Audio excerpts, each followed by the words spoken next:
बिस्मिल्लाहिर्रहमानिर्रहीम। सही बुखारी 2812 और सही बुखारी 447। ये हदीस मिर्ज़ा जहलमी बारहा बयान कर चुके हैं, लेकिन हमारे इल्म के मुताबिक मिर्ज़ा जहलमी ने किसी भी वीडियो में एक दफ़ा भी ये बात नहीं बताई कि इमाम बुखारी रहमतुल्लाह अलैह ने इस हदीस के अंदर जो कत्ल अम्मार वाला जुमला है वो ख़ुद हज़फ़ कर दिया था। जैसा कि यही बात सही बुखारी की मशहूर शरह फ़तहुल बारी में इब्न हजर अस्क़लानी रहमतुल्लाह अलैह ने लिखी है, हदीस नंबर 447 के तहत कि इमाम बुखारी रहमतुल्लाह अलैह ने कत्ल अम्मार वाला जो जुमला है उसको ख़ुद हज़फ़ कर दिया था। मिर्ज़े के शागिर्दों से गुजारिश है कि अगर मिर्ज़े ने इस हदीस की तशरीह में फ़तहुल बारी की ये बात कहीं नकल की हो किसी एक वीडियो में, तो उसका लिंक हमें भेज दें, हम शुक्रिया अदा करेंगे। और फ़तहुल बारी वो शरह है जिसको मिर्ज़ा नंबर 1 शरह करार देता है।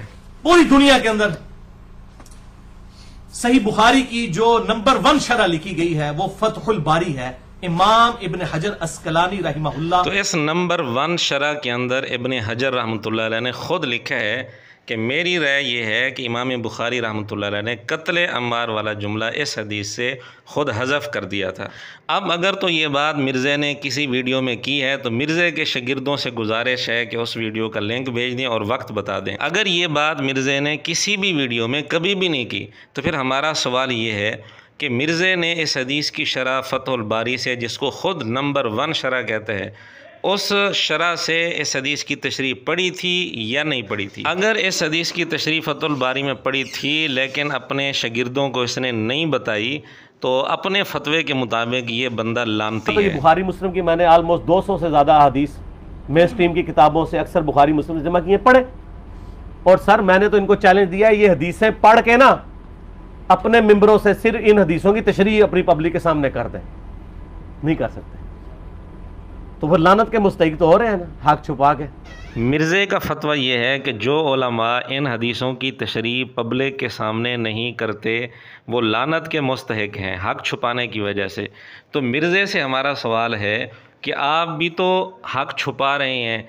फ़तहुल बारी से आपने इस हदीस की ये तशरीह नहीं बताई कि इमाम बुखारी रहमतुल्लाह अलैह ने ये जुमला इस हदीस से हज़फ़ कर दिया था, ये हकीकत आपने छुपा ली, अपने शागिर्दों को नहीं बताई, तो हक छुपाकर आप भी लानत के मुस्तहिक हो चुके हैं, लानती हो चुके हैं। और अगर मिर्ज़े का कोई शागिर्द ये कहे कि 20 दफ़ा अगरचे ये हदीस मिर्ज़े ने बयान की है लेकिन इस हदीस की शरह उसने फ़तहुल बारी से देखी नहीं थी, तो फिर मिर्ज़ा जी अपने फतवे के मुताबिक गधा है। लिहाजा वो उलमा जिनके शोकेसों में किताबें रखी हुई हैं इस्तेफादा नहीं करते तो वो गधे की मिसाल है। तो मिर्ज़ा अपने फतवे के मुताबिक गधा बन गया क्योंकि इसने फ़तहुल बारी संभाल कर रखी हुई है, सजा कर रखी हुई है, लेकिन इससे इस्तिफ़ादा नहीं करता।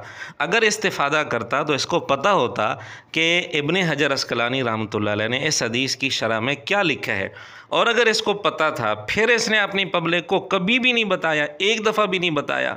बार बार इस हदीस को बयान तो किया है लेकिन इसकी तशरीह के अंदर जो इब्न हजर रहमतुल्लाह अलैह ने ये बात लिखी ये अपनी पब्लिक को नहीं बताई, तो हक छुपाने की वजह से मिर्ज़ा लानत का मुस्तहिक है, और वो भी अपने फतवे के मुताबिक, क्योंकि ये ख़ुद फतवा लगा रहा है कि जो उलमा इन हदीसों की तशरीह अपनी पब्लिक को नहीं सुनाते वो हक छुपाने की वजह से लानती हैं। तो मिर्ज़ा ख़ुद अपने फतवे के मुताबिक लानती बन चुका है, या गधा है या लानती है। अगर इसने फ़तहुल बारी की ये बात पढ़ी थी तो फिर लानती है, नहीं पढ़ी अभी तक तो फिर गधा है।